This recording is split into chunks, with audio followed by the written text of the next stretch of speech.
So hello প্রিয় বন্ধুরা, তোমরা এতটা ভালোবাসা আমাকে দিচ্ছ সেই জন্য পুরোনো ভিডিওগুলো আপলোড করছি নিজের ভয়েস দিয়ে। এই যে ছানাটিকে দেখতে পাচ্ছ, এটি খরগোশের একটি ছোট বাচ্চা। দেখো কত কিউট দেখতে এটা। বাচ্চা খরগোশের বাচ্চা দেখার অনুভূতিটা আলাদা। দেখতে পাচ্ছ সে ওঠার জন্য চেষ্টা করছে, কিন্তু ছোট বাচ্চাদের মতো পড়ে যাচ্ছে, আবার ওঠার চেষ্টা করছে। সো ভীষণ ভালো লাগছে। আর অনেকজন ভাবছো যে এতগুলো খরগোশের বাচ্চাকে আমি এভাবে রেখেছি কেন।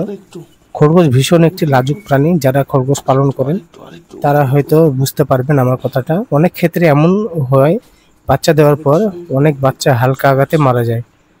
যখন একটি মা খরগোশ বাচ্চা দেয় তখন তার আশেপাশে বেশি ভিড় না করাই উচিত।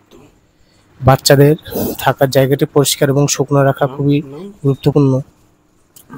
বাচ্চারা যেন সুস্থ থাকে সেই জন্য তাদের মায়েদের ধরে ধরে দুধ খাওয়াচ্ছে। দেখুন কত কিউট বাচ্চাগুলো খাচ্ছে দুধ। 2 থেকে 20 হয়, এতটা সহজ নয়। So thank you. দেখা হচ্ছে নেক্সট ভিডিওতে। Bye by.